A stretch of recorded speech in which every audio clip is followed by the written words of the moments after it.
ଭଲ ପାଉଥିବା ବ୍ୟକ୍ତିକୁ କେବେ ବି ବିବାହ କର ନାହିଁ। ଜାଣନ୍ତୁ କାହିଁକି ଏଭଳି କହିଲେ ନୱାଜୁଦ୍ଦିନ। ଆସନ୍ତୁ ଜାଣିବା ଏହାର ସର୍ବିଶେଷ ଖବର ବିଷୟରେ। ବଲିଉଡ୍ ଅଭିନେତା ନୱାଜୁଦ୍ଦିନ ସିଦ୍ଦିକୀ ତାଙ୍କ ବ୍ୟକ୍ତିଗତ ଜୀବନକୁ ନେଇ ସବୁବେଳେ ଚର୍ଚ୍ଚାରେ ରହି ଆସିଛନ୍ତି। ପତ୍ନୀ ଆଲିଆଙ୍କ ସହ ତାଙ୍କର ଝଗଡ଼ା ଏବଂ ଛାଡ଼ପତ୍ରକୁ ନେଇ ସେ ବିବାଦ ଘେରକୁ ଆସିଥିଲେ। ତେବେ ଅନେକ ଉତ୍ଥାନ ପତନ ଦେଖିବା ପରେ ଦୁହେଁ ପିଲାଙ୍କ ସ୍ୱାର୍ଥ ପାଇଁ ଏକାଠି ରହିବାକୁ ନିଷ୍ପତ୍ତି ନେଇଛନ୍ତି। ତେବେ ପତ୍ନୀଙ୍କ ସହ ଏକାଠି ହେବା ପରେ ଭଲ ପାଉଥିବା ବ୍ୟକ୍ତିକୁ କେବେ ବି ବିବାହ କର ନାହିଁ ବୋଲି କହିଛନ୍ତି ନୱାଜୁଦ୍ଦିନ ବିଶ୍ୱାସ କରନ୍ତି ଯେ କେହି ବି ଭଲ ପାଉଥିବା ବ୍ୟକ୍ତିଙ୍କୁ ବିବାହ କରିବା ଉଚିତ ନୁହେଁ। ତାଙ୍କ ଅନୁଯାୟୀ ବିବାହ ପରେ ପ୍ରେମ କମିଯାଏ। ଏକ ପୋଡକାଷ୍ଟରେ ବିବାହ କରିବା ଉଚିତ କି ବୋଲି ନୱାଜଙ୍କୁ ପ୍ରଶ୍ନ କରାଯାଇଥିଲା। ଏହାର ଉତ୍ତରରେ ନୱାଜ କହିଥିଲେ, କରିବା ଉଚିତ ନୁହେଁ।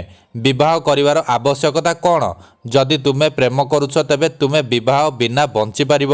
ବିବାହ ପରେ ଦମ୍ପତିମାନେ ପରସ୍ପରକୁ ଅଣଦେଖା କରିବା ଆରମ୍ଭ କରନ୍ତି। ପ୍ରେମ ବିବାହ ପରେ ଶେଷ ହେବାକୁ ଲାଗେ। ଯେତେବେଳେ ପର୍ଯ୍ୟନ୍ତ ତୁମେ ଅବିବାହିତ ଅଛ ସେତେବେଳେ ପର୍ଯ୍ୟନ୍ତ ଆପଣ ପରସ୍ପରକୁ ବହୁତ ଭଲ ପାଇବେ। ହେଲେ ବିବାହ ପରେ ପିଲାମାନେ ଜନ୍ମ ହେବା ସହ ଅନେକ ଦାୟିତ୍ୱ ବଢ଼େ। ଏହାଦ୍ୱାରା ଭଲ ପାଇବା କମିଯାଏ। କିଛି କିଛି ଲୋକ ବିବାହ ପରେ ବି ଖୁସିରେ ରହୁଥିବା ଦେଖାଯାଏ। ହେଲେ ସେମାନେ ସତରେ ଖୁସିରେ ଅଛନ୍ତି କି ନାହିଁ କିଏ ଜାଣେ। ମୋର ଏଭଳି ଅନେକ ବନ୍ଧୁ ଅଛନ୍ତି ଯେଉଁମାନେ ବିବାହ ବିନା ବି ଖୁସିରେ ଅଛନ୍ତି।